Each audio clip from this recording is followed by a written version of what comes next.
Epilogue. Literary terms and devices. Literary terms. Hello and welcome to the Discourse. In literature, an epilogue is a concluding section of a work that provides additional information or reflection after the main narrative has ended. It often serves to wrap up loose ends, offer a glimpse into the future of the characters, or provide commentary on the story's events. An epilogue may be used as a closer to reveal the ultimate fate of characters or the long term consequences of the story's events.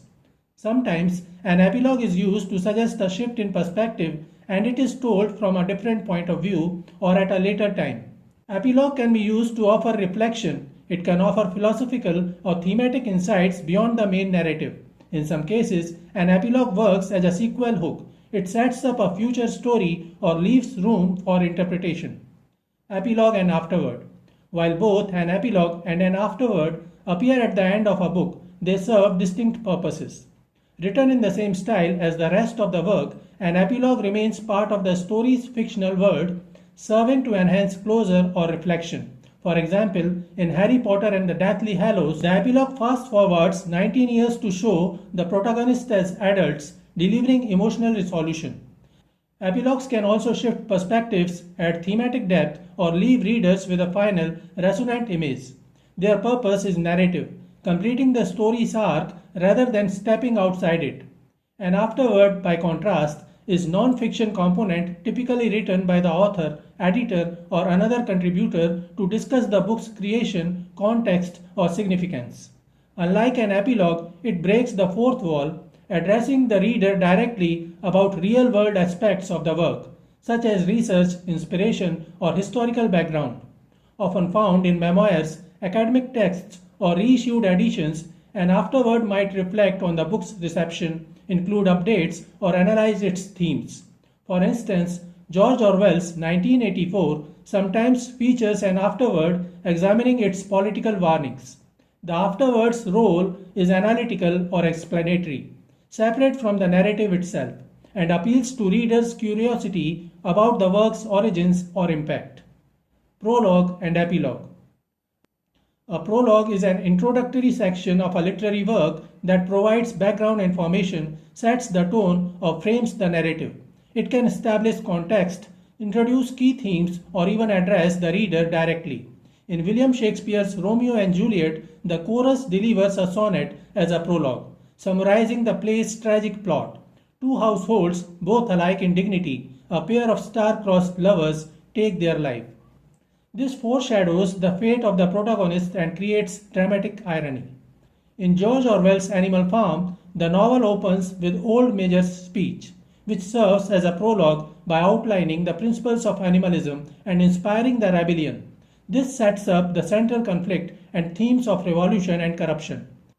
In Herman Melville's Moby Dick, the etymology and extracts sections act as a prologue, offering scholarly notes on whales, which foreshadows the novel's obsessive and cyclopedic nature. An epilogue, on the other hand, is a concluding section that wraps up the story, reveals the character's fates, or reflects on the narrative's themes. It can provide closure, add irony, or extend the story beyond the main events. Epilogues in literary works. Here are some examples of epilogues from notable works. In Christopher Marlowe's Dr. Faustus, the epilogue delivered by the chorus serves as a moral warning.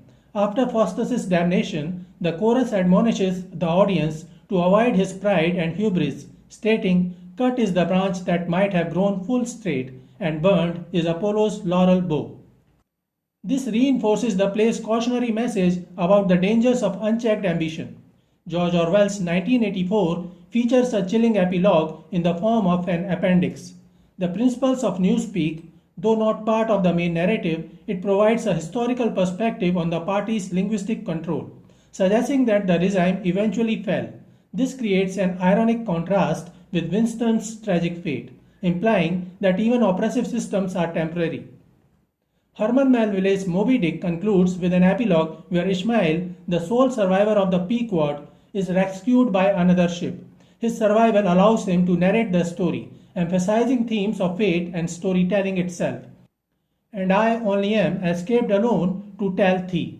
This echoes biblical allusions and reinforces the novel's meditative tone on obsession and mortality.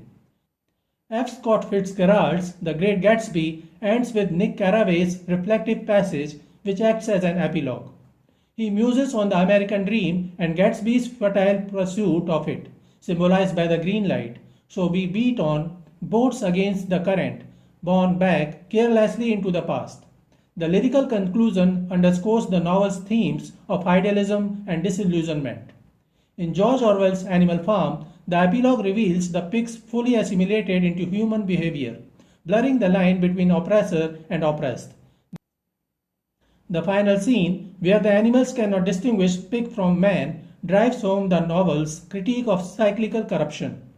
The creatures outside looked from pig to man, and from man to pig, and from pig to man again, but already it was impossible to say which was which. Each of these epilogues enhances the work's themes, offering resolution, irony, or a final meditation on the narrative's deeper meaning. So this is it for today. We will continue to discuss literary terms and devices often used in English literature. Please stay connected with the discourse. Thanks and regards.